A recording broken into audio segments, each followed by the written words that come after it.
Hello friend, मैं smart वाला आपका स्वागत करता हूं आपके अपने यूट्यूब चैनल नर्सिंग पाठशाला पे। जैसे कि फ्रेंड आप सबको पता है, हम लोगों ने बैक क्लास के अंदर अपना जो टॉपिक था प्यूबर्टी और मेंस्ट्रुअल कंप्लीट कर लिया था। आज की क्लास के अंदर अपना जो टॉपिक बात करेंगे वो बात करने वाले हैं चेंजेस इन, क्या टॉपिक रहने वाला है फ्रेंड अपना आज रहने वाला है चेंजेस इन मेंस्ट्रुअल साइकिल। एक मेंस्ट्रुअल साइकिल, एक फीमेल के अंदर मेंस्ट्रुअल साइकिल आता है तो उस समय उस फीमेल के अंदर क्या क्या चेंजमेंट होते हैं, उनके जो रिप्रोडक्टिव ऑर्गन है उनके अंदर क्या क्या चेंजमेंट आते हैं। तो फ्रेंड अपन जो चेंजेस है वो टू टाइप से पढ़ेंगे, एक पढ़ेंगे ओवेरियन चेंज और एक पढ़ेंगे यूट्राइन चेंज यानी यूट्राइन फेज। तो जो ओवेरी के अंदर चेंजमेंट आएंगे वो उनके ऊपर बात करेंगे अपन की ओवेरी के अंदर क्या क्या चेंजमेंट आते हैं, और नेक्स्ट वन बात करेंगे कि यूट्रस के अंदर क्या क्या चेंजमेंट आएंगे। तो फर्स्ट अपनी जो टॉपिक रहने वाला वो रहने वाला है ओवेरियन चेंज की। एक ओवेरी के अंदर क्या क्या चेंजमेंट है। तो फ्रेंड ओवेरियन चेंज की बात करें तो अपन ओवेरियन चेंज को भी टू टाइप से पढ़ेंगे।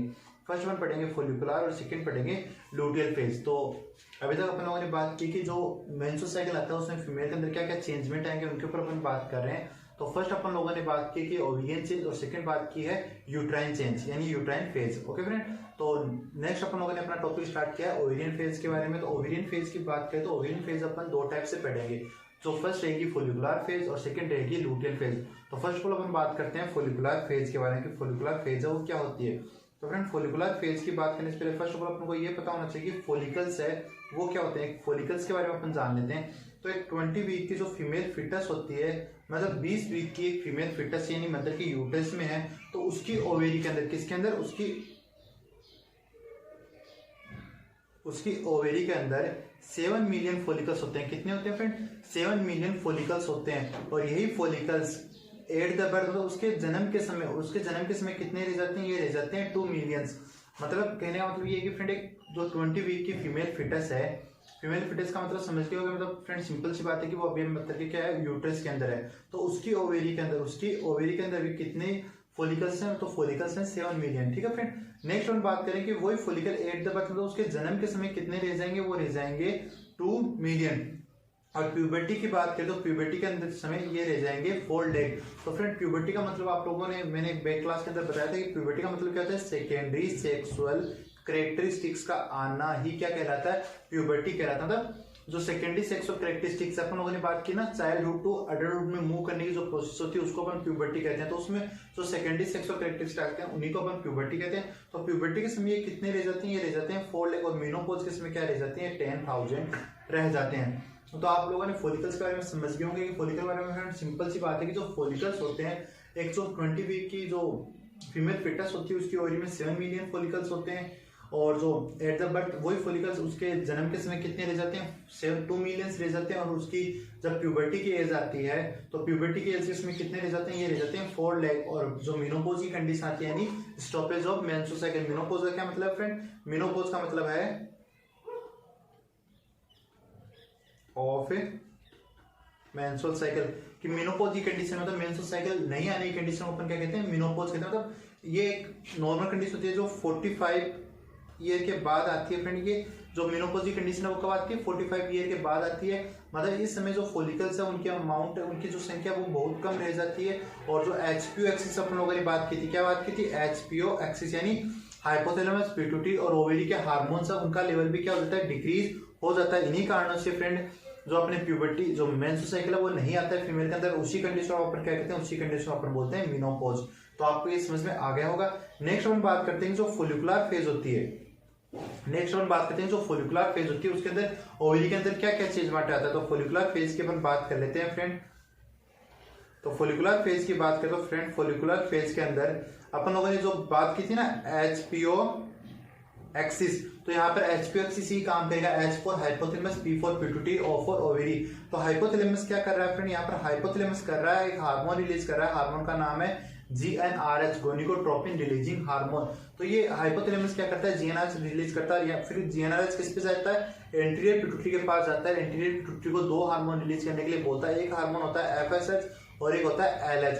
यहाँ पर FSH होता है वो तो एक्टिव फॉर्म में होता है, LH होता है वो नॉन एक्टिव फॉर्म में होता है। फर्स्ट ऑफ ऑल FSH से वो काम करेगा। FSH की फुल फॉर्म की बात करते क्या रहेगी फ्रेंड? Follicular stimulating hormone. नाम में आ रहा है क्या करेगा? फोलिकल्स को स्टिमुलेट करेगा। तो ये नेक्स्ट फोलिकल्स कौन से? जो प्यूबर्टी के समय कितने बचे थे? 4 लाख फोलिकल बचे थे ना फ्रेंड। प्यूबर्टी के समय 4 लाख जो फोलिकल्स बचे थे, आप उन्हीं की बात करें तो ये जो आपका जो FSH हार्मोन ये क्या करेगा? उन फोलिकल्स के ऊपर उनको स्टिमुलेट करेगा यानी उनको ग्रोथ करवाएगा। तो वो फॉलिकल्स हैं वो क्या करेंगे, ग्रोथ करेंगे। तो फ्रेंड उन फॉलिकल्स के अंदर जो 4 लाख फॉलिकल्स बचे थे ना फ्रेंड, तो 4 लाख फॉलिकल बचे थे, उनमें से कोई एक फॉलिकल ऐसा रहेगा, जो 4 लाख फॉलिकल बचे थे उनमें से कोई एक फॉलिकल ऐसा रहेगा जो फास्टली ग्रोथ करेगा, और उस फास्टली ग्रोथ करने वाले फॉलिकल्स को अपन क्या बोलेंगे, उसको अपन बोलेंगे ग्राफियन फॉलिकल्स। तो ये लिखा है ना, one dominant follicle growth fast, तो उनमें से कोई एक फॉलिकल होगा जो फास्टली ग्रोथ करेगा, उसी को अपन क्या बोलते हैं, ग्राफियन फॉलिकल बोलते हैं, वो फास्टली ग्रोथ कर लेगा। ठीक है फ्रेंड, नेक्स्ट हम बात करें, जो ग्राफियन फॉलिकल होगा वो एक हार्मोन रिलीज करेगा, हार्मोन का नाम है एस्ट्रोजन, हार्मोन का क्या नाम है, एस्ट्रोजन। तो ग्राफियन फॉलिकल क्या करेगा, एस्ट्रोजन हार्मोन को सीक्रेट करेगा, और एस्ट्रोजन क्या करेगा, अब यहाँ पर जो एस्ट्रोजन है वो अपना क्या काम करेगा, सिंपल सी बात है फ्रेंड, आप लोगों ने क्या बात की है कि जो फोलिकुलर फेज होती है उसके अंदर हाइपोथैलेमस होता है, हाइपोथैलेमस क्या करता है, हाइपोथैलेमस एक हार्मोन रिलीज करता है, हार्मोन का नाम है GnRH, गोनिकोट्रोपिन रिलीजिंग हार्मोन, और ये गोनिकोट्रोपिन रिलीजिंग हार्मोन क्या करेगा, ये जाके काम करेगा एंटीरियर पिट्यूटरी के ऊपर। मतलब फ्रेंड सिंपल सी बात है, इधर जो हाइपोथैलेमस था उसने एक हार्मोन रिलीज किया, हार्मोन का नाम क्या है, GnRH। ठीक है, अब ये GnRH जाके कहां जाएगा, ये एंटीरियर पिट्यूटरी के पास जाएगा। ठीक है फ्रेंड, किसके पास जाएगा, एंटीरियर पिट्यूटरी के पास जाएगा, और एंटीरियर पिट्यूटरी को क्या बोलेगा कि आप हार्मोन रिलीज करो, कौन कौन से, FSH और LH। यहाँ पर फर्स्ट ऑफ ऑल काम किस करेगा, FSH करेगा। तो FSH क्या करेगा, FSH क्या करेगा, जो फॉलिकल्स थे ना प्यूबर्टी के समय 4 लाख बजे जो फीमेल की ओवेरी के अंदर प्रेजेंट थे, उन फॉलिकल को क्या करवाएगा, उन फॉलिकल को क्या करवाएगा, उन फॉलिकल को ये ग्रोथ करवाएगा। ठीक है फ्रेंड, उन फॉलिकल को क्या करवाएगा, ग्रोथ करवाएगा। उनमें से कोई एक फॉलिकल रहेगा वो फास्टली ग्रोथ करेगा, उनमें से कोई एक फॉलिकल रहेगा जो फास्टली ग्रोथ करेगा। मतलब इतने सारे फॉलिकल है, 4 लाख फॉलिकल्स हैं, वो क्या करेंगे, उनमें से कोई एक फॉलिकल रहेगा, डोमिनेंट फॉलिकल रहेगा, वो फास्टली ग्रोथ करेगा, सबसे ज्यादा या सबसे तेज ग्रोथ करेगा, उसी को अपन क्या बोलते हैं, उसी को अपन बोलते हैं ग्राफियन फॉलिकल। और ये ग्राफियन फॉलिकल अब क्या करेगा, एक फॉलिकल ने फास्टली ग्रोथ की, अरे समझ में आ रहा है क्या फ्रेंड, मतलब कहने का मतलब कि जो 4 लाख फॉलिकल्स थे उनमें से किसी एक फॉलिकल ने फास्टली ग्रोथ कर ली, फास्टली ग्रोथ करके उसको अपन क्या बोलेंगे, उसको बोलेंगे अपन ग्राफियन फॉलिकल्स। ठीक है फ्रेंड, अब एक ग्राफियन फॉलिकल क्या कर रहा है, यह ग्राफियन फॉलिकल एक हार्मोन रिलीज कर रहा है, हार्मोन का नाम है एस्ट्रोजन। यहां तक समझ में आया। अब एस्ट्रोजन 2 काम करता है, एस्ट्रोजन क्या काम करेगा, 2 काम करता है। तो एक काम तो एस्ट्रोजन का क्या रहेगा, एस्ट्रोजन क्या करेगा, नेगेटिव फीडबैक मैकेनिज्म के थ्रू जो FSH था, जो पिट्यूटरी के द्वारा सीक्रेट हुआ था, FSH के फंक्शन को क्या करेगा, सप्रेस कर देगा, FSH के फंक्शन को क्या करेगा, सप्रेस कर देगा। ठीक है फ्रेंड, FSH के फंक्शन को क्या करेगा, सप्रेस कर देगा।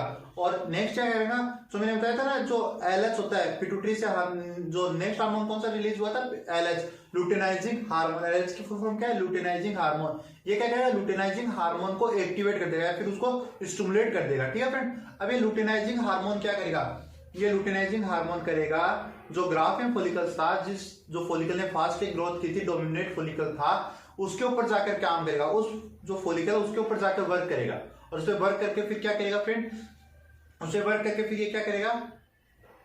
तो अपन बात करते हैं कि अब जो अभी तक अपन लोगों ने क्या बात कर ली कि जो ग्राफियन फॉलिकल्स था उसने एस्ट्रोजन हार्मोन का सीक्रेशन किया, एस्ट्रोजन ने 2 फंक्शन किए, एक तो FSH था जो अपना FSH था, उसके तो फंक्शन को नेगेटिव मैकेनिज्म के द्वारा स्टॉप कर दिया, और LH हार्मोन था, लुटेनाइजिंग हार्मोन, उसके फंक्शन को स्टिमुलेट कर दिया। अब LH ने क्या किया, LH स्टिमुलेट हुआ, और LH ने क्या किया, ग्राफियन फॉलिकल के ऊपर काम किया, ग्राफियन फॉलिकल को क्या कर दिया, ग्राफियन फॉलिकल को रप्चर कर दिया, तो उसको तोड़ दिया।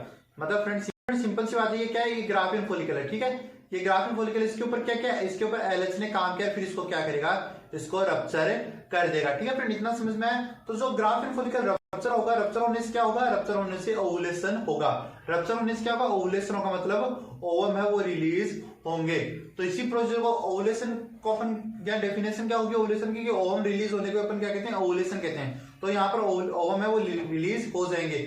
नेक्स्ट हम बात करते हैं कि जो ग्राफियन फॉलिकल के जो रप्चर ग्राफियन फॉलिकल हुआ था, उसके जो रप्चर पीसेस रह जाते हैं उनको अपन क्या बोलते हैं, जो रप्चर पीसेस रहता है, जो ग्राफियन फॉलिकल के जो रप्चर पीसेस रह जाएंगे उसको अपन बोलेंगे कॉर्पस लूटियम। उसको अपन क्या बोलते हैं, उसको अपन बोलते हैं कॉर्पस लूटियम। ठीक है फ्रेंड, तो यहाँ पर अपनी जो फॉलिकुलर स्टेज थी वो कंप्लीट हो गई है। एक बार फिर से मैं आपको फॉलिकुलर फेज है वो रिपीट कर देता हूँ। तो फॉलिकुलर फेज के अंदर अपन लोगों ने क्या बात की, फर्स्ट ऑफ ऑल अपन लोगों ने बात की फॉलिकल्स के बारे में। तो फ्रेंड जो एडिशनल चीजें मैं उनको रफ कर देता हूँ।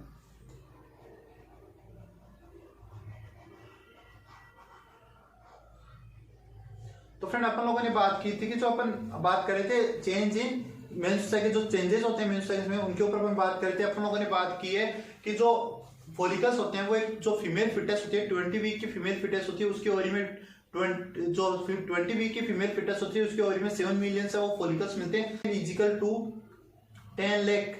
ठीक है फ्रेंड, ये याद रखना 1 मिलियन इजिकल टू 10 लाख के बराबर होता है, 1 मिलियन 10 लाख के बराबर होता है। ठीक है फ्रेंड, अब अपन लोगों ने बात की कि जो फीमेल फिटस होती है 20 वीक की उसके ओवरी में 7 मिलियन फॉलिकल्स होते हैं और वो 7 million follicles at the birth उसके जन्म के समय कितने रह जाएंगे, वो रह जाएंगे 2 मिलियन। ठीक है फ्रेंड, और प्यूबर्टी के समय कितने रह जाते हैं, ये रह जाते हैं 4 लाख और मेनोपॉज के समय रह जाते हैं 10,000। तो ये चीज आप लोगों को समझ में आ गई होगी। नेक्स्ट अपन लोगों ने बात की है कि जो एक एचपीओ एक्सिस है वो कैसे काम करेगा। तो हाइपोथैलेमस ने क्या किया, जीएनआरएच गोनिगोट्रोपिन रिलीजिंग हार्मोन का सीक्रेशन क्या जो अपना हाइपोथैलेमस था उसने क्या किया, एक हार्मोन रिलीज किया जिसका नाम था जीएनआरएच गोनिगोट्रोपिन रिलीजिंग हार्मोन। और ये गोनिगोट्रोपिन रिलीजिंग हार्मोन क्या करेगा, एंटीरियर पिट्यूटरी के ऊपर जाएगा, एंटीरियर पिट्यूटरी से 2 हार्मोन सीक्रेट कराएगा, एक का नाम रहेगा एफएसएच और एक का नाम रहेगा एलएच यानी फॉलिकल स्टिमुलेटिंग हार्मोन और लुटेनाइजिंग हार्मोन। यहाँ पर जो फॉलिकल स्टिमुलेटिंग हार्मोन होता है वो एक्टिव फॉर्म में होता है, जो एलएच होता है वो नॉन एक्टिव फॉर्म में होता है। अभी एलएच का कोई काम नहीं रहेगा यहाँ पर। ठीक है फ्रेंड, तो फॉलिकल स्टिमुलेटिंग हार्मोन जिस नाम से फॉलिकल को क्या करेगा स्टिमुलेट, जो 4 लाख फॉलिकल्स बच गए थे, जो 4 लाख फॉलिकल बचे थे प्यूबर्टी के समय, उनको क्या करेगा स्टिमुलेट कराएगा और उनमें से एक फॉलिकल क्या करेगा फास्टली ग्रोथ करेगा, डोमिनेंट फॉलिकल होगा वो एक क्या करेगा फास्टली ग्रोथ करेगा। फास्टली ग्रोथ करके क्या बोलेंगे फिर अपन उसको अपन बोलेंगे ग्राफियन फॉलिकल। ठीक है फ्रेंड, ये ग्राफियन फॉलिकल क्या करेगा, ग्राफियन फॉलिकल क्या करेगा, हार्मोन रिलीज करेगा।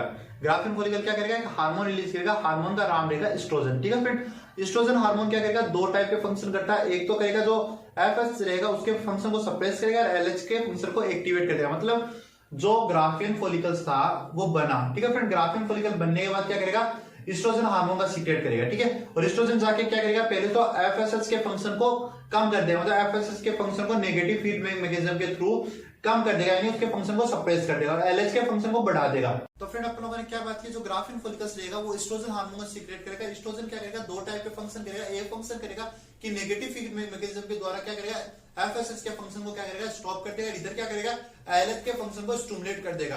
अब ये एलएच आ गया, एफएसएच का फंक्शन कम हो गया, एलएच आ गया। एलएच क्या करेगा, यहाँ पर एलएच करेगा जो ग्राफियन फॉलिकल बनाता, जो फॉलिकल्स फास्ट ग्रोथ किया था, जो डोमिनेंट फॉलिकल था उसको अपन लोगों ने क्या बोला था, ग्राफियन फॉलिकल बोला था। और एक ग्राफियन फॉलिकल्स के ऊपर जाकर क्या करेगा काम करेगा, ग्राफियन फॉलिकल्स के ऊपर वर्क करेगा। ग्राफियन फॉलिकल्स को क्या करेगा, ग्राफियन फॉलिकल्स को रप्चर कर देगा, तो उसको तोड़ देगा। ठीक है फ्रेंड, और ग्राफियन फॉलिकल्स के रप्चर होने से क्या होगा, ओवुलेशन होगा यानी ओवम है वो रिलीज हो जाएंगे। ठीक है फ्रेंड, इतना समझ में आ गया आप लोगों को। अब आगे बात की थी अपन लोगों ने जो ग्राफियन फॉलिकल्स के जो टूटे हुए रप्चर्ड पार्टिकल्स थे, रप्चर्ड पीसेस थे, उनको अपन लोगों ने क्या बोला था, उनको अपन ने बोला था कॉर्पस लूटियम। यहाँ पर अपनी फॉलिकुलर फेज है वो कंप्लीट हो गई है। अब अपन नेक्स्ट बात करेंगे अपनी कौन सी फेज के बारे में, वो बात करेंगे अपनी लूटियल फेज के बारे में। तो फ्रेंड अब बात करते हैं अपनी लूटियल फेज के बारे में। तो लूटियल फेज की बात करें तो लूटियल फेज की बात करें तो फ्रेंड लूटियल फेज एक फिक्स टाइम की होती है, 14 डेज के ऊपर स्टार्ट होता है। नेक्स्ट मेंस्ट्रुअल साइकिल आने से 14 दिन पहले यानी 14 दिन पहले ही ये स्टार्ट होगी, इसका फिक्स टाइम होता है। इसी कारण से इसको अपन एक नाम से जानते हैं, वो होती है, इसका नाम होता है कांस्टेंट फेज। आया इतना समझे फ्रेंड। एक चीज का ध्यान रखना, जो अपनी जो यूट्राइन फेज थी, यूट्राइन चेंज थे, ओवेरियन चेंज थे, वो दोनों एक साथ चलेंगे। मतलब कहने का मतलब क्या फ्रेंड कि इधर तो ओवेरी के अंदर चेंजमेंट हो रहा है, इधर यूट्रस के अंदर चेंज हो रहा है। आप ये चीज याद रखना कि यूट्रस और ओवेरी के अंदर चेंजमेंट ऐसी नहीं होती कि पहले ओवेरी के अंदर चेंजमेंट कंप्लीट होगा फिर यूट्रस के अंदर चेंजमेंट होगा, या पहले यूट्रस के अंदर चेंजमेंट कंप्लीट होगा फिर ओवेरी के अंदर। नहीं, इधर ओवेरी के अंदर चेंजमेंट चल रहा है, इधर यूट्रस के अंदर चेंजमेंट चल रही है। दोनों चीजें साथ साथ होती है, ये चीज आप याद रखना। फिर आपको कोई भी डाउट नहीं रहेगा, और फिर भी आपको कोई डाउट बच जाए तो आप कमेंट बॉक्स में कमेंट कर देना, मैं आपके डाउट है वो क्लियर कर दूंगा। ठीक है फ्रेंड, तो अपन लोगों ने बात करें लूटियल फेज के बारे में बात करें तो लूटियल फेज एक कांस्टेंट फेज होती है, फिक्स होती है, 14 डेज के ऊपर स्टार्ट होती है, इसी कारण से इसको कांस्टेंट फेज करते हैं। अपन लोगों ने बेक के अंदर बात की थी ना फ्रेंड, बेक के अंदर बात की थी, यहाँ पर क्या था कॉर्पस लूटियम बन रहा था, तो लूटियल फेज है वो यहीं से स्टार्ट होगी। लूटियल फेज क्या कर रही है, जो कॉर्पस सॉरी फ्रेंड तो जो लूटियल फेज है वो क्या हो रहा है, यहाँ पर जो कॉर्पस लूटियम बना था, जो कॉर्पस लूटियम बना था वो 2 हार्मोन सीक्रेट करेगा। एक हार्मोन का नाम रहेगा एस्ट्रोजन, एक का नाम रहेगा प्रोजेस्टेरोन। ठीक है फ्रेंड, एक हार्मोन तो रहेगा एस्ट्रोजन और एक रहेगा प्रोजेस्टेरोन। यहाँ पर एस्ट्रोजन का लेवल है वो कम रहेगा और प्रोजेस्टेरोन का लेवल है वो ज्यादा रहेगा। प्रोजेस्टेरोन क्या काम करता है फ्रेंड, प्रेगनेंसी को मेंटेन करने का काम करता है, प्रेगनेंसी को बनाए रखने का काम करता है। फिर फ्रेंड यहाँ पर 2 कंडीशन आ जाती है, समझने की कोशिश करना फ्रेंड। सिंपली है कि अब corpus luteum follicular phase complete हो गई, ग्राफिन फॉलिकल्स था वो रप्चर हो गया था, रप्चर होकर उसने ना ओवुलेशन करवा दिया था, ओवुलेशन ओवम रिलीज हो गया, तो जो रप्चर पार्ट थे ग्राफिन फॉलिकल उनको अपन लोगों ने कार्पस लूटियम बोला था। अब आप बात करें लूटियल फेज जो फिक्स होती है 14 डेज के ऊपर स्टार्ट होती है, इतना समझ में आ गया। नेक्स्ट अपन लोग बात कर रहे हैं कि जो कॉर्पस लूटियम वो दो हार्मोन सीक्रेट करता है, एक का नाम एस्ट्रोजन है, एक का नाम है प्रोजेस्टेरोन। ठीक है फ्रेंड, जो प्रोजेस्टेरोन होता है उसका लेवल ज्यादा होता है, जिसका फंक्शन होता है प्रेगनेंसी मेंटेन करने का। कॉर्पस जो एस्ट्रोजन होता है उसका लेवल है वो कम होता है। फ्रेंड यहाँ पर दो कंडीशन आ जाती है, एक कंडीशन आती है कि फर्टिलाइजेशन होगा और एक कंडीशन आती है कि फर्टिलाइजेशन नहीं होगा। तो अपन दोनों कंडीशन के ऊपर बात करेंगे, फर्टिलाइजेशन होगा उसी के ऊपर भी बात करेंगे, फर्टिलाइजेशन नहीं होगा उसी के ऊपर भी अपन बात करेंगे। तो यहाँ पर पहले तो बात करते हैं कि फर्टिलाइजेशन होता क्या है। तो अपन लोगों ने बात की ना कि दो कंडीशन आ जाती है, एक आती है कि फर्टिलाइजेशन होगा और एक आती है फर्टिलाइजेशन नहीं होगा। तो फर्टिलाइजेशन का मतलब क्या होता है कि फीमेल ओवम और मेल स्पर्म है वो एक दूसरे के साथ फर्टिलाइज होते हैं और फिर क्या करते हैं जायगोट का निर्माण करते हैं। देखिए फर्टिलाइजेशन जो अपन नेक्स्ट क्लास में अपन डिस्कस कर लेंगे, तभी आप इतना अलग होगा कि दो कंडीशन आती है, एक आती है फर्टिलाइजेशन होगा, एक कंडीशन आती है फर्टिलाइजेशन नहीं होगा। तो पहले बात करते हैं कि फर्टिलाइजेशन एब्सेंट करते हैं कि फर्स्ट कंडीशन की बात करते हैं इफ फर्टिलाइजेशन एब्सेंट, कि फर्टिलाइजेशन है वो नहीं हो रहा है। तो फर्टिलाइजेशन नहीं हो रहा है तो कॉर्पस लूटियम था वो किसमें बदलेगा, कॉर्पस लूटियम मेंसुरेलिस में बदल जाएगा। ठीक, कॉर्पस लूटियम मेंसुरेलिस में बदल जाएगा। कौन, कॉर्पस लूटियम। ठीक है फ्रेंड, और कॉर्पस लूटियम मेंसुरेलिस किसमें बदलेगा, कॉर्पस लूटियम एल्बिकेंस में बदलेगा। कॉर्पस लूटियम एल्बिकेंस वो डिसअपियर हो जाएगा 28 डेज के ऊपर। ये तो बात की अपन लोगों ने जब फर्टिलाइजेशन नहीं हो रहा है, सिंपल सी बात है, फर्टिलाइजेशन नहीं होगा तो कॉर्पस लूटियम था वो कॉर्पस लूटियम मेंसुरेलिस में बदलेगा। कॉर्पस लूटियम मेंसुरेलिस है वो कॉर्पस एल्बिकेंस में बदलेगा। कॉर्पस लूटियम एल्बिकेंस है वो 28 दिन के ऊपर डिसअपियर हो जाएगा। ठीक है, 28वें दिन डिसअपियर हो जाएगा। नेक्स्ट कंडीशन की अपन बात करते हैं इफ फर्टिलाइजेशन। तो फ्रेंड अब बात करते हैं अपनी नेक्स्ट क्या है, इफ फर्टिलाइजेशन प्रेजेंट, के अगर फर्टिलाइजेशन हो रहा है तो कॉर्पस लूटियम जो बना था वो किसमें बदलेगा, कॉर्पस लूटियम वेरम में बदलेगा। और कॉर्पस लूटियम वेरम में वो 3 मंथ तक रिमेन बना रहेगा जब तक प्लेसेंटा है वो डेवलप नहीं हो जाती है। तो अपनी ये लूटियल फेज यहाँ पर कंप्लीट हो जाती है। तो अपन लोगों ने जो ओवेरियन चेंज थे वो कंप्लीटली पढ़ लिया है। अब अपन ओवेरियन चेंज को जो एक बार जो सिंपली रिपीट कर लेते हैं। फ्रेंड अपन लोगों ने बात की थी कि जो फॉलिकल्स, फर्स्ट ऑफ ऑल अपन लोगों ने बात की थी,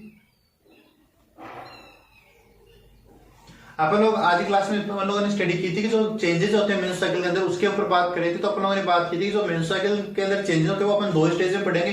फर्स्ट पढ़ने वाले थे ओवेरियन और सेकंड पढ़ने वाले थे यूट्राइन चेंजेस। तो ओवेरियन चेंज के ऊपर अपन बात कर रहे थे। ओवेरियन चेंज के अंदर अपन लोगों ने फर्स्ट पढ़ा था फॉलिकुलर फेज। तो फॉलिकुलर फेज पढ़ने से पहले अपन लोगों ने बात की थी कि फॉलिकल्स क्या होते हैं। फॉलिकल्स की बात करें तो एक 20 वीक की फीमेल फिटस होती है, उसके अंदर 7 मिलियन फॉलिकल्स होते हैं। ठीक है फ्रेंड, तो एक 20 वीक की जो फीमेल फिटस होती है उसके अंदर 7 मिलियन जो फॉलिकल्स होते हैं। ठीक है फ्रेंड, और नेक्स्ट हम लोगों ने बात की कि एट द बर्थ ये फॉलिकल्स कितने रह जाते हैं, ये फॉलिकल्स रह जाते हैं 2 मिलियन रह जाते हैं। ठीक है फ्रेंड, और प्यूबर्टी के समय ये कितने रह जाते हैं, ये रह जाते हैं 4 लाख। तो अब इन 4 लाख जो फॉलिकल्स है उनके ऊपर क्या होगा, क्या फंक्शन होगा। हाइपोथैलेमस क्या करता है, जीएनआरएच हार्मोन रिलीज करता है। जीएनआरएच एंटीरियर पिट्यूटरी के पास जाता है और एंटीरियर पिट्यूटरी क्या करती है, एफएसएच और एलएच हार्मोन सीक्रेट करती है। ठीक है फ्रेंड, जो एलएच रहता है वो तो एक बार इनरिएक्टिव फॉर्म में रहता है। एफएसएच वो क्या करता है, जो फॉलिकल है उनको स्टिमुलेट करेगा और फॉलिकल स्टिमुलेट होकर क्या होंगे, उनमें से एक फॉलिकल रहेगा जो रैपिडली ग्रोथ करेगा और उसको अपन ग्राफियन फॉलिकल कहेंगे। ग्राफियन फॉलिकल क्या करेगा फ्रेंड, ग्राफियन फॉलिकल है वो एस्ट्रोजन हार्मोन को सीक्रेट करेगा। ठीक है, एस्ट्रोजन हार्मोन क्या करेगा, एफएसएच के फंक्शन को तो कम कर देगा, तो उसके फंक्शन को तो सप्रेस कर देगा और एलएच के फंक्शन को एक्टिवेट कर देगा। एलएच क्या करेगा, ग्राफियन फॉलिकल के ऊपर जाकर फंक्शन करेगा और क्या करेगा, ग्राफियन फॉलिकल को क्या करेगा, रप्चर कर देगा। ठीक है फ्रेंड, और ग्राफियन फॉलिकल रप्चर होंगे उसी प्रोसेस को अपन क्या बोलते हैं, ओवुलेशन कहते हैं, यानी ओवम में वो रिलीज हो जाएंगे। ठीक है फ्रेंड, और जो ग्राफियन फॉलिकल के रप्चर पार्टिकल रह जाएंगे उनको बोलते हैं अपन कॉर्पस लूटियम। यहाँ पे अपनी जो फॉलिकुलर फेज थी वो कंप्लीट हो गई थी। नेक्स्ट अपन लोगों ने बात की थी लूटियल फेज के बारे में। तो लूटियल फेज के अंदर क्या होता है, लूटियल फेज के अंदर फ्रेंड जो कॉर्पस लूटियम होता है वो 2 हार्मोन सीक्रेट करता है। एक हार्मोन होता है प्रोजेस्टेरोन और एक होता है एस्ट्रोजन। ठीक है फ्रेंड, प्रोजेस्टेरोन का फंक्शन क्या होता है, प्रोजेस्टेरोन का फंक्शन होता है प्रेगनेंसी मेंटेन करने का। अब यहाँ पर 2 कंडीशन आती है, एक तो आती है कि जो फर्टिलाइजेशन होगा, एक कंडीशन आती है फर्टिलाइजेशन नहीं होगा। तो फर्टिलाइजेशन नहीं होगा उसके अंदर कॉर्पस लूटियम वो कॉर्पस लूटियम मेंसुरेलिस में बदलेगा, कॉर्पस मेंसुरेलिस है वो कॉर्पस लूटियम एल्बिकेंस से बदलेगा और 28 डेज के ऊपर डिसअपियर हो जाएगा। और नेक्स्ट मेंस्ट्रुअल साइकिल आएगी, फिर दोबारा ये प्रोसीजर स्टार्ट हो जाएगी। और अगर फर्टिलाइजेशन हो जाता है तो फर्टिलाइजेशन होगा तो कॉर्पस लूटियम जो था वो कॉर्पस लूटियम वेरम में बदलेगा। कॉर्पस लूटियम वेरम में वो 3 मंथ तक बना रहेगा जब तक प्रॉपर प्लेसेंटा है वो डेवलप नहीं हो जाती है, और तब तक क्या करेगा, प्रोजेस्टेरोन का सिक्रेशन करेगा। तो यहाँ पर अपनी जो ओवेरियन चेंज थे वो कंप्लीट हो गए हैं। नेक्स्ट अपन बात करते हैं यूट्राइन चेंज के अंदर, यूट्रस के अंदर कौन कौन से चेंजमेंट है वो अपने को देखने को मिलेंगे। अगर फ्रेंड आपको मेरी क्लास अच्छी लगी तो क्लास को लाइक कर देना और ज्यादा से ज्यादा इस क्लास को शेयर करना, जिससे हमें भी आपका जो आप शेयर करते हो, कमेंट करते हो, लाइक करते हो, उससे हमें अपना मोटिवेशन मिलता है। हमें लगता है कि फ्रेंड को, जो स्टूडेंट्स है उनको क्लासेस अच्छी लग रही है। तो आपको क्लासेस अच्छी लगे तो क्लास को लाइक जरूर करना फ्रेंड, ठीक है। नेक्स्ट बात करते हैं यूट्राइन चेंज की। तो यूट्राइन फेज की बात करेंगे, यूट्रस के अंदर क्या क्या चेंज आएगा, तो अपन इसको 3 स्टेज में पढ़ेंगे। फर्स्ट पढ़ेंगे ब्लीडिंग फेज, सेकंड पढ़ेंगे प्रोलिफरेटरी फेज, और थर्ड पढ़ेंगे सिक्रेटरी या फिर प्रिपरेटरी फेज। तो फर्स्ट अपन बात करते हैं ब्लीडिंग फेज के बारे में। तो ब्लीडिंग फेज के अंदर बात करते हैं, तो फ्रेंड मैंने अभी कहा था ना आप लोगों को कि जो ओवेरियन चेंज है, जो यूट्राइन चेंज है, वो एक दूसरे के साथ साथ चल रहे हैं। ऐसा नहीं है कि पहले एक कंप्लीट होगा फिर दूसरा होगा। तो बैक के अंदर अपन लोगों ने क्या पढ़ा था कि कॉर्पस लूटियम है वो डिसअपियर हो जाता है। कॉर्पस लूटियम क्या था, डिसअपियर हो जाता है। तो कॉर्पस लूटियम कौन सा हार्मोन सीक्रेट कर रहा था, कॉर्पस लूटियम 2 हार्मोन सीक्रेट करता है, एक तो एस्ट्रोजन सीक्रेट कर रहा था, एक है प्रोजेस्टेरोन सीक्रेट कर रहा था। ये बात अपन लोगों ने की थी। तो जो एस्ट्रोजन होता है उसका फंक्शन होता है वेसोडाइलेटेशन का। फ्रेंड मतलब वेसोडाइलेटेशन का मतलब क्या है, वेसल्स को फैलाना, उनको डायलेट करना, ठीक है फ्रेंड। वेसोडाइलेटेशन का मतलब है वेसल को डायलेट करना, ठीक है। तो ये फंक्शन किसका होता है, ये होता है एस्ट्रोजन का फंक्शन। तो कॉर्पस लूटियम डिसअपियर हो गया तो एस्ट्रोजन का जो लेवल है वो डिक्रीज होगा कि नहीं होगा, समझने की कोशिश करना। अपन लोगों ने जो लूटियल फेज थी उसके अंदर क्या पढ़ा था, अगर फर्टिलाइजेशन होगा तो वो वहीं का वहीं खत्म हो जाएगा, आगे प्रेगनेंसी स्टार्ट हो जाएगी। तो ये स्टेज आने वाली नहीं है। अगर कॉर्पस लूटियम डिसअपियर हो गया तो फिर क्या होगी, ब्लीडिंग फेज आएगी, ठीक है। याद है ना, कॉर्पस लूटियम डिसअपियर हो रहा है फिर ब्लीडिंग फेज आएगी। अगर प्रेगनेंसी हो रही है मतलब फर्टिलाइजेशन हो रहा है तो आगे वाली स्टेज है वो उसका कोई मायने नहीं, वो स्टेज ब्लीडिंग फेज है वो नहीं आएगी, ठीक है फ्रेंड। अगर फर्टिलाइजेशन नहीं हो रहा है तो क्या हुआ, कॉर्पस लूटियम डिसअपियर हुआ। कॉर्पस लूटियम डिसअपियर हुआ तो एस्ट्रोजन और प्रोजेस्टेरोन का लेवल है वो क्या होगा, कम हो जाएगा। और एस्ट्रोजन का मतलब फंक्शन होता है वेसोडाइलेटेशन का, ब्लड वेसल्स को डायलेट करना। तो अगर एस्ट्रोजन का फंक्शन है वो लेवल है वो कम होगा तो वेसोडाइलेटेशन भी नहीं होगा, ब्लड वेसल डायलेटेड भी नहीं होगी, तो क्या होगी, वेसोकॉन्स्ट्रिक्शन होगा, मतलब वेसल्स है वो सिकुड़ेगी। डायलेटेशन मतलब होता है फैलना, कॉन्स्ट्रिक्शन मतलब होता है सिकुड़ना। तो एस्ट्रोजन का फंक्शन था वेसोडाइलेटेशन का। एस्ट्रोजन का लेवल कम होगा तो क्या होगा, ब्लड वेसल है वो सिकुड़ जाएगी। तो ब्लड वेसल्स, यूट्राइन जो आर्टरी है उसके अंदर क्या होगा, वेसोकॉन्स्ट्रिक्शन होगा, मतलब यूट्राइन आर्टरी है वो सिकुड़ जाएगी। अगर यूट्राइन आर्टरी सिकुड़ जाएगी तो वहां पर प्रॉपर ब्लड सप्लाई नहीं होगी। सिंपल सी बात है, अगर ब्लड वेसल्स है वो नेरो हो जाएगी, सिकुड़ जाएगी तो आगे ब्लड नहीं जाएगा। तो क्या है, जो यूट्राइन एंडोमेट्रियम है उसके अंदर है ब्लड नहीं जाएगा तो वहां पर हाइपोक्सिया, इस्चेमिया, इरिवर्सिबल नेक्रोसिस की कंडीशन है वो आ जाएगी। सिंपल सी बात है, वहां पर ब्लड सप्लाई नहीं हो रही तो वहां पर हाइपोक्सिया होगा, इरिवर्सिबल नेक्रोसिस होगा, मतलब चेंज दोबारा नेक्रोसिस हो रिपेयर नहीं होगा, ठीक है। और क्या होगा, इस्चेमिया की कंडीशन आएगी। तो ये कंडीशन आएगी तो एंडोमेट्रियम की जो सेल है वो क्या हो जाएगी, सेल है वो डेथ हो जाएगी। वहां पर ब्लड सप्लाई नहीं होगी तो वहां की सेल है वो मर जाएगी, ठीक है फ्रेंड। अगर सेल डेथ होगी तो वहां पर क्या होगा, ब्लीडिंग स्टार्ट हो जाएगी। वहां पर क्या होगा, ब्लीडिंग स्टार्ट हो जाएगी। और जो ब्लीडिंग स्टार्ट होगी वो किसमें कलेक्ट होगी, वो कलेक्ट होगी यूट्रस के अंदर। फ्रेंड्स कहने का मतलब सिंपल सा ये है, समझने की कोशिश करना।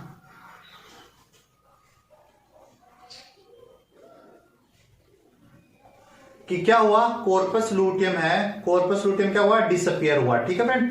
कॉर्पस लूटियम डिसअपियर हुआ, ठीक है। कॉर्पस लूटियम डिसअपियर हुआ तो कॉर्पस लूटियम का फंक्शन क्या था, एस्ट्रोजन और प्रोजेस्टेरोन का सीक्रेशन करना। अब कॉर्पस लूटियम नहीं है तो एस्ट्रोजन और प्रोजेस्टेरोन का सीक्रेशन नहीं होगा, तो अपन ये कह सकते हैं एस्ट्रोजन और प्रोजेस्टेरोन का लेवल भी कम हो जाएगा।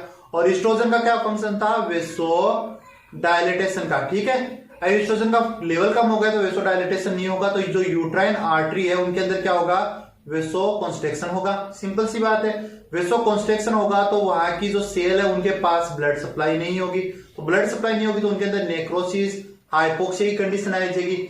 और ये कंडीशन आने का वहां पर क्या होगा, वहां की सेल है वो डेथ हो जाएगी, ठीक है। अब सेल, ये यूट्राइन वॉल है, इसकी सेल है वो क्या होगी, डेथ होगी। सेल डेथ होगी तो वहां से यहाँ से जो ब्लीडिंग है वो स्टार्ट होगी। अभी ये ब्लड कहाँ हो रहा है फ्रेंड, जो यूट्रस है उसी के अंदर तो कलेक्ट हो रहा है। अभी ब्लड है वो कहाँ कलेक्ट हो रहा है, ब्लड कलेक्ट हो रहा है यूट्रस के अंदर। तो यही अपन बात करने वाले हैं कि जो यूट्राइन जो ब्लड ब्लीडिंग है वो स्टार्ट हुई, ब्लड कहां पर कलेक्ट हुआ, ब्लड कलेक्ट होना स्टार्ट हो गया यूट्रस के अंदर। ठीक है, फिर यूट्रस के अंदर ब्लड कलेक्ट होता है उसको बोलते हैं हीमेटोमेट्रा, यानी हीमेटोमेट्रा की कंडीशन आना स्टार्ट हो गई। मतलब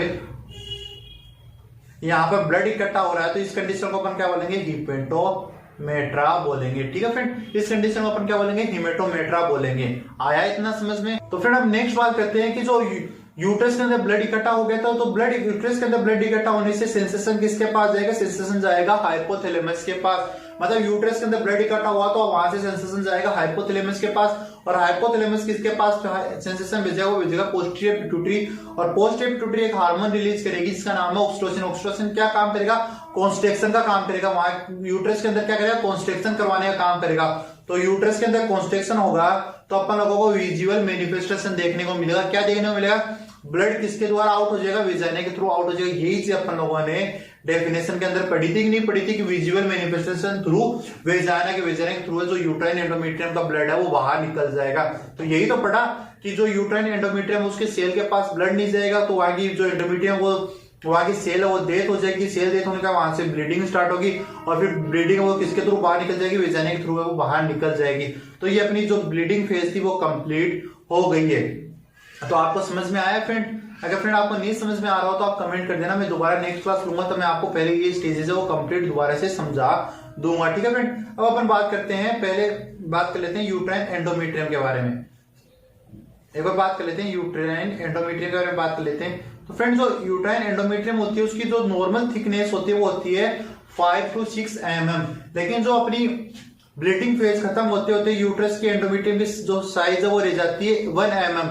5 to 6 mm रहती है, और जो यूट्राइन जो ब्लीडिंग फेज है वो कंप्लीट होने तक कितनी रह जाती है, 1 mm रह जाती है। तो अपनी जो नेक्स्ट फेज आएगी वो आएगी प्रोलिफेक्टरी फेज। इसके अंदर क्या होगा, यहां गौर से देखना फ्रेंड, समझने की कोशिश करना। ये स्टार्ट होती है 6 to 14 डेज के ऊपर, 6 to 14 डेज के ऊपर समझने की कोशिश करना। इस समय जो यूट्रस के जो ओवरी के अंदर कौन सी फेज चल रही है, फोलिकुलर फेज चल रही है। मतलब वहां पर किसका लेवल ज्यादा है, एस्ट्रोजन का सिक्रेशन हुआ कि नहीं हुआ, ग्राफिन फॉलिकल बना, ग्राफिन फॉलिकल एस्ट्रोजन का सिक्रेशन किया। तो वहां पर अब जो ग्राफिन फॉलिकल ने एस्ट्रोजन का सिक्रेशन किया तो अपन ये कह सकते हैं इस समय फॉलिकल्स है वो ग्राफिन फॉलिकल्स है वो क्या कर रहे हैं, एस्ट्रोजन का सिक्रेशन कर रहे हैं। मतलब एस्ट्रोजन का लेवल है यहाँ पर ज्यादा है, इस समय बॉडी के अंदर एस्ट्रोजन का लेवल ज्यादा है ना। तो एस्ट्रोजन क्या करेगा, एस्ट्रोजन करेगा हाइपरप्लेसिया करेगा। हाइपरप्लेसिया किसके अंदर, यूट्रस के अंदर हाइपरप्लेसिया करेगा। हाइपरप्लेसिया का मतलब होता है इंक्रीज नंबर ऑफ सेल, मतलब सेल के नंबर। हाइपरप्लेसिया का मतलब होता है सेल के नंबर है वो बढ़ेंगे, सेल की नंबरिंग है वो बढ़ेगी। तो हाइपरप्लेसिया होगा तो यूट्राइन जो सेल है मतलब एंडोमेट्रियल सेल है वो बढ़ेगी। ठीक है फ्रेंड, तो जो प्रोलिफेरेटिव फेज है वो खत्म होते होते जो यूट्रस की एंडोमेट्रियम उसकी थिकनेस है वो हो जाती है 2 to 3 mm, जबकि नॉर्मल कितनी थी 5 to 6 mm थी। ठीक है फ्रेंड, तो ये यहाँ पर अपनी प्रोलिफेरेटिव फेज है वो कंप्लीट हो जाती है। बट दोबारा समझने की कोशिश करना, प्रोलिफेरेटिव फेज है वो कहाँ कितनी चल रही है, 6 to 14 डेज की चल रही है। इसी समय जो ओवेरी है उसके अंदर कौन सी फेज चल रही है, ओवेरी के अंदर चल रही है फोलिकुलर फेज चल रही है। ठीक है फ्रेंड, तो ओवेरी के अंदर कौन सी फेज चल रही है, ओवेरी के अंदर चल रही है फोलिकुलर फेज चल रही है। तो वहां पर ओवेरी के अंदर जो ग्राफिन फॉलिकल है वो बन चुके हैं। ग्राफिन फॉलिकल क्या कर रहे हैं, एस्ट्रोजन का सिक्रेशन कर रहे हैं। तो बॉडी के अंदर एस्ट्रोजन का लेवल ज्यादा है, और एस्ट्रोजन का क्या काम होता है, एस्ट्रोजन का काम होता है हाइपरप्लेसिया का काम करता है। हाइपरप्लेसिया मतलब सेल के नंबरिंग को बढ़ाना, सेल की नंबरिंग को बढ़ाना। ठीक है फ्रेंड, तो यहाँ पर जो एंडोमेट्रियम है उसकी जो सेल की नंबरिंग बढ़ेगी, मतलब एंडोमेट्रियम है उसकी सेल की नंबरिंग बढ़ेगी, तो उसकी जो एंडोमेट्रियम उसकी थिकनेस भी बढ़ेगी। तो ये फेज कंप्लीट होते होते एंडोमेट्रियम की साइज वो रह जाती है 2 to 3 mm, और जो नॉर्मल साइज होती है वो होती है 5 to 6 mm। अब नेक्स्ट जो स्टेज है वो कौन सी आएगी, वो आएगी सिक्रेटरी या फिर प्रीपरेटरी फेज। तो सिक्रेटरी और प्रीपरेटरी फेज में क्या होगा, यहां पर क्या हुआ, ये होती है 15 to 28 डेज की। मतलब वहां पर कॉर्पस लूटियम है वो ओवेरी के अंदर कॉर्पस लूटियम है बन चुका। मैंने कहा था फ्रेंड दोनों फेज है वो एक दूसरे के साथ साथ चलती है, आपको इतना याद रखना है, दोनों फेज है वो एक दूसरे के साथ साथ चलती है, इतना याद रखना हो जाएगा, आपको समझ में आ जाएगा। तो वहां पर ओवेरी के अंदर कॉर्पस लूटियम बन चुका है, और कॉर्पस लूटियम 2 हार्मोन सीक्रेट होता है, एक तो एस्ट्रोजन और एक प्रोजेस्टेरोन। तो अभी मैंने बताया एस्ट्रोजन का क्या काम होता है, हाइपरप्लेसिया यानी सेल के नंबरिंग को बढ़ाना, और प्रोजेस्टेरोन का काम होता है हाइपरट्रोफी यानी सेल की साइज को बढ़ाना। मतलब जो ईस्ट्रोजन है वो तो क्या करेगा, सेल के नंबर को बढ़ाएगा, और प्रोजेस्टेरोन क्या करेगा, वो सेल की साइज को बढ़ाएगा। तो यूट्राइन एंडोमेट्रियम की सेल के नंबरिंग भी बढ़ेंगे, उनकी साइज भी बढ़ेगी। तो यहाँ पर यूट्राइन जो एंडोमेट्रियम उसकी थिकनेस है वो कितनी रह जाएगी, 5 to 6 mm हो जाएगी। ये यूट्राइन एंडोमेट्रियम की नॉर्मल है वो साइज होती है। तो आज की क्लास फ्रेंड अपनी यहाँ पर खत्म होती है। आई होप आपको आज की क्लास पसंद आई होगी। अगर आज की क्लास आपको पसंद आई तो क्लास को लाइक करना, चैनल को सब्सक्राइब करना, और फ्रेंड जो भी आपके क्वेरीज हो, जो भी आपके क्वेश्चन हो, वो आप कमेंट बॉक्स में कमेंट कर देना, मैं नेक्स्ट क्लास के अंदर क्लियर कर दूंगा। Thank you friend.